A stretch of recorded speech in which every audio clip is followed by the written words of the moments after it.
Hello, we are Unika Chojecka and Ivan Bostenko. And this is a special program of Go Against the Tide TV from Poland. And today with us is Mr. Dennis Prager, a founder of Prager University, an American organization which has one of the most popular conservative YouTube channels promoting freedom. And what is more, Mr. Prager has also Polish roots, which is very important for us. It's an honor to have you, Mr. Prager, in our Polish TV. Honored to be here. Thank you. Thank you. Recently, there have been hearings in the US Senate of Google representative Karen Batia about Google censorship and being political biased. Can you tell us what is the most dangerous thing about what Google is going nowadays? And if you had to explain that danger to the average person, to the average Poles, what would you say? Well, it's not complex, actually, to explain. What Google is doing to Prager University, which is the largest conservative video site, I think, in the world. But if it was only us, it would be a big problem. But it is not only us, and that is, and not only that, it is also not only Google. It is also Twitter and Facebook. So it's a very serious problem that conservative voices are being censored, not completely, obviously not completely. We have a billion views a year, but we are being censored. For example, we have 320 5-minute videos on the internet at Prager University. They're viewed by 1 billion people, most of them young people. 56 of them are on the restricted list. Restricted means if you have a filter against pornography and violence, your family cannot see that video. If you are a school, you cannot see the video. If you are a library, you cannot see that video. What are these videos about? They are all about looking at the world through a conservative lens. So, for example, the most amazing example is I have a video. Most of the videos are not mine, but I'm responsible for them. But one of the videos is from me on the 10 Commandments, and that is on the restricted list. So the senator from Texas, Senator Cruz, asked the Google representative, why is Mr. Prager's video on the 10 Commandments censored? And he said, because it talks about murder. Now, you would have to laugh. Of course, a video on the 10 Commandments mentions murder, because there's a commandment, do not murder. When I got my chance to speak at the Senate, I said, well, we'll put out a new video for Google called the 9 Commandments, and we'll drop murder. It's almost unbelievable. And we have 15 videos out of our 320 videos. 15 are about Israel. Half of them are on the restricted list. It's obvious that what they're doing is political. But why should the average Pole or average person in the world care about some hearings in American Senate far, far away from here? Yeah. Well, because Google is as important in Poland as it is in the United States. That is the way internet traffic goes. Search, if you search, I'm sure the vast majority of Poles search with Google, just like the vast majority of Americans search with Google. So this is an international issue. In fact, it's true for anywhere outside of North Korea and China, that Google is the search engine that people use. Maybe not Iran as well. I don't know what they use in Iran. But that's a very major problem across the world. We have never had this, that only one organ transmits all human knowledge at any given time. That is how powerful Google is. It's about 90% of the search on We watched the testimony from Dr. Epstein as well, who mentioned in his research that I think it was point number 5 about the 25% influence of national elections outside US as well. So maybe that's part of the reason why Poles should take notice. I wanted to ask you, Mr. Prager, about Veritas project and the information they revealed both from Gen about Google trying to stop the 2016 situation, which Karen Bhatia then denied, saying that it was referring to interference in general, that it wasn't related to Trump. But do you think that Google might stop Donald Trump from winning these next elections in 2020? Is it possible? There is no doubt in my mind that they want to stop him. Look, we have that. You mentioned the video of the meeting at Google where they got together and said, we cannot allow this to happen again. This meaning the election of Donald Trump. So if you have the largest organ of information in the world dedicated to defeating a candidate for the most important position in the world, that should trouble you whether you're in Poland or Uruguay or New York. But someone could say that, and so what? Google is a private company and they can do what they want. They can support a candidate or an idea they like. Well, then if they do that, they cannot announce that they are an open forum. They have two choices. In American terms, they're either a publisher or an open forum. They claim they are an open forum. That's a lie. And that's the problem. If they claim, hello, we are another left-wing organization and we will do what it takes to further our ideals, okay, then it's honest. That's what Google is. But they cannot claim to be an open forum and then act like a left-wing publisher. Mr. Prager, why do you think that YouTube, which is in the hands of Google, of course, is so after you? Why do they discriminate against you and against Prager University? I can only guess. I suspect because we are very, very influential.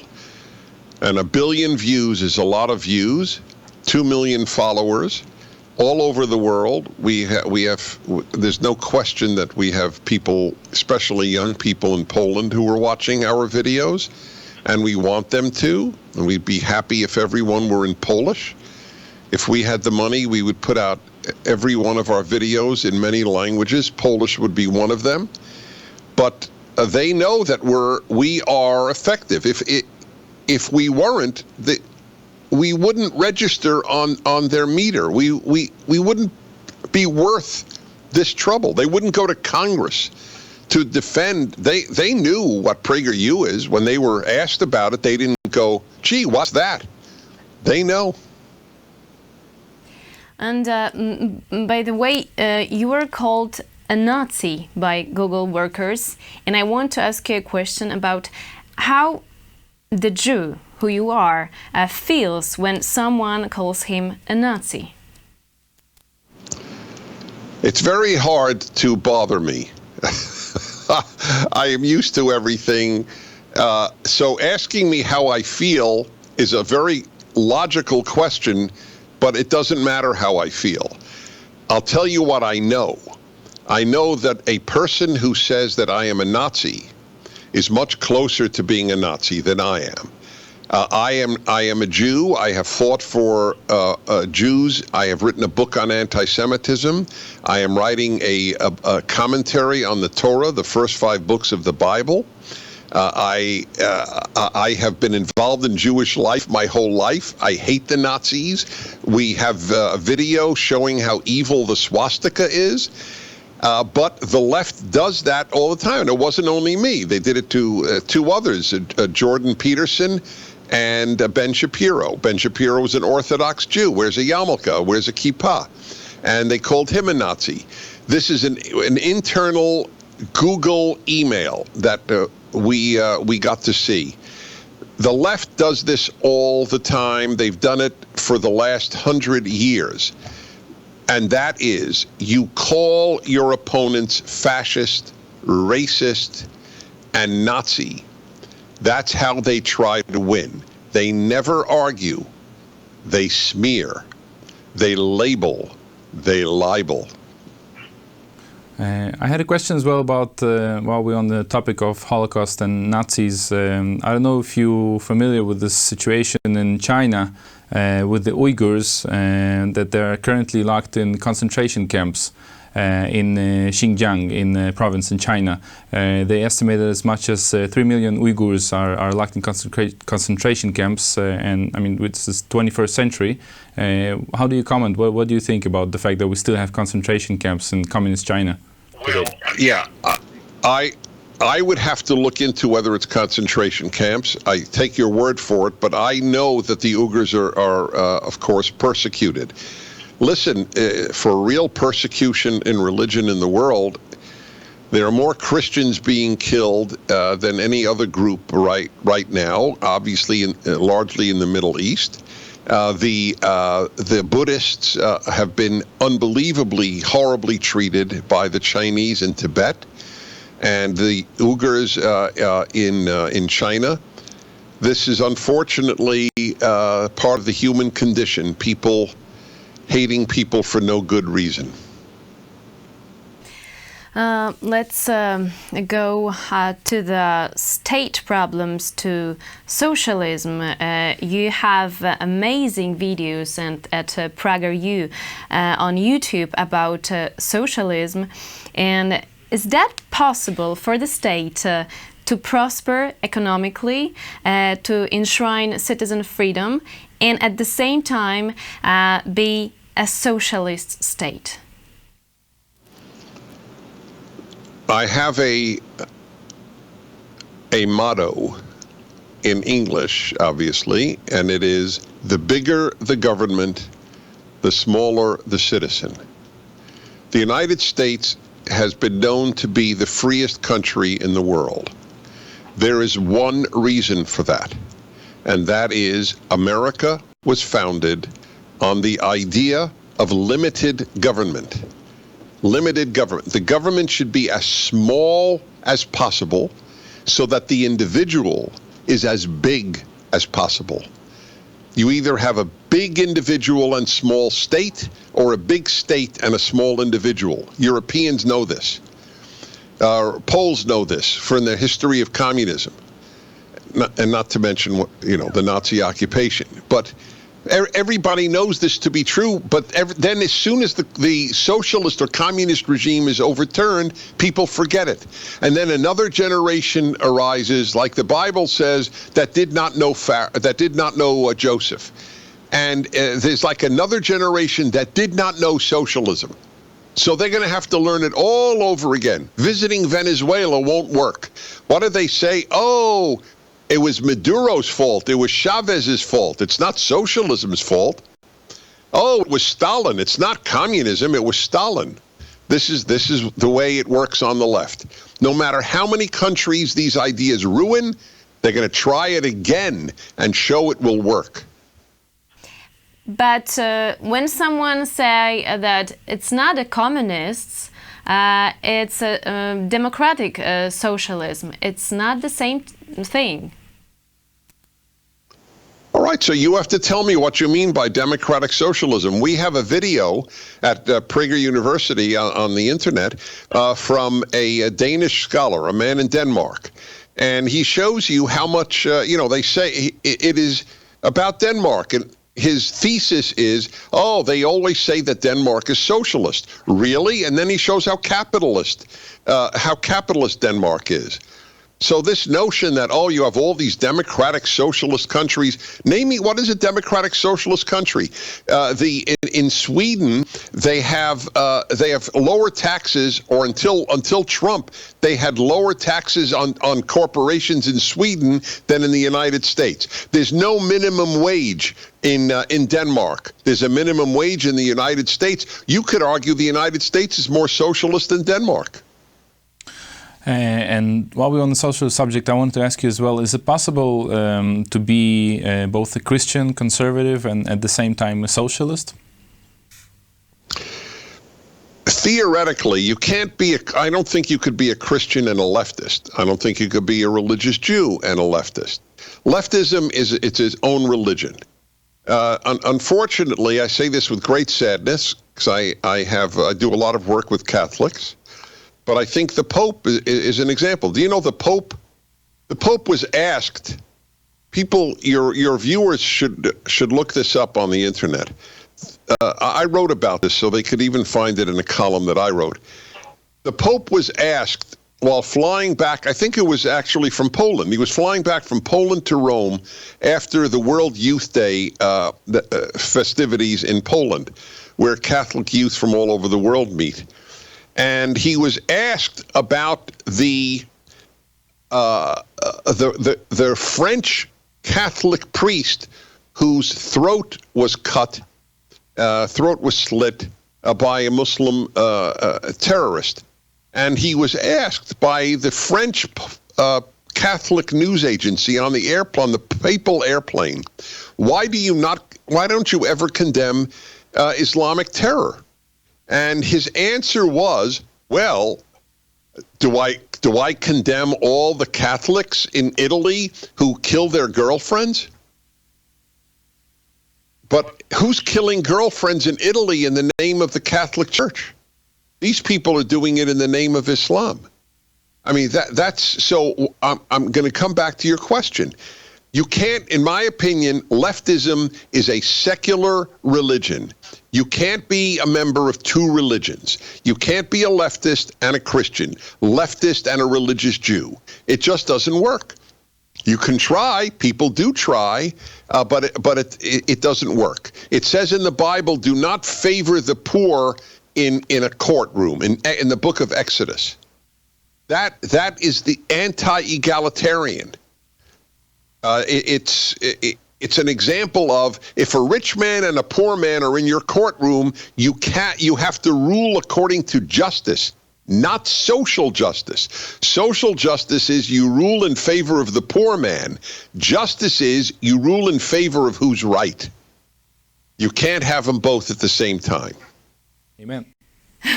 And let's move to Chinese subjects, because President Donald Trump tweeted on July 16th, quoting Fox News, billionaire tech investor Peter Thiel believes Google should be investigated for treason. He accuses Google of working with the Chinese government. A great and brilliant guy who knows this subject better than anyone. The Trump administration will take a look.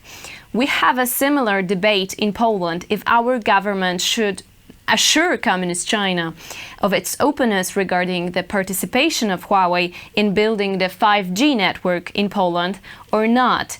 We know that Huawei company has connections with Communist Chinese army. How would you warn Poles about Chinese communist companies like Huawei? It's very difficult for people to say no to money. That is why the Western Europeans are very happy to have trade with Iran. You know, Iran has announced that it wishes to annihilate Israel. Annihilate. It is the only country in the world that threatens another country with extinction. And yet the Europeans are very happy to deal with Iran. If you look right now what China is doing, and I believe China will forcibly suppress the demonstrations in Hong Kong. China is run by communists. If anybody should know what communism means, it's a Pole. So this is what I mean. People forget. One generation later, people don't think it's all that bad. But it was very bad. And Poles should and often do lead right now. I'm proud of Poland today. I think it's doing some very good things. And people have to stand up to China. I'm much more worried about China than I am about Russia, just to give an example. And I think things are getting worse as the Chinese government uses a Chinese nationalism, just like Stalin used Russian nationalism, even though he wasn't Russian. They are using Chinese nationalism to get people anti-Western, of course, anti-Taiwan. So you will have to decide in Poland, but it's a threat. The Chinese government, unfortunately, is a threat. And this is just a confirmation as well of what the current FBI director said about China, that it's one of the biggest threats to freedoms. So I wanted to ask you as well about something that we hear quite often here in Poland, that people are saying, what difference does it make who is spying on me? Like, I don't have anything important, whether it's Americans or Chinese. What's the difference? Is there a difference between America and China fundamentally, or is there no difference? There are really people who say that? It reminds me of when I did my graduate work at Columbia University, and I was at the Russian Institute. I studied communist countries. And I remember how often people would say, oh, there's no difference between the United States and the Soviet Union. The only people who said that were living in the United States. None of them were moving to the Soviet Union. If there are Poles who say, oh, no difference between China and the United States, is that the example you gave me, China and the United States? Yeah, okay. If they could magically learn Chinese or magically learn English, so there's no problem of language. Where would they want to live if they want to be free and have opportunity, China or the United States? I mean, it's shocking to hear this, but it is what it is. If people don't see the difference between freedom and tyranny, then I can't explain it. You're welcome to come and visit and hear it for yourself. Deal. Dziękuję. Okay, thank you so much for the interview in the name of all Against the Tide News viewers, and thank you for your message to our conference Choose Freedom in June. I'd love that. Thank you so much. We are glad that we can cooperate with Prager University. You can check out the video in Polish at Prager International YouTube channel. Thank you so much. It was Mr. Dennis Prager, a founder of Prager University. Thank you so much. Thank you. And this was Go Against the Tide TV, Eunika Chojecka And Ivan Belstenko. See you soon.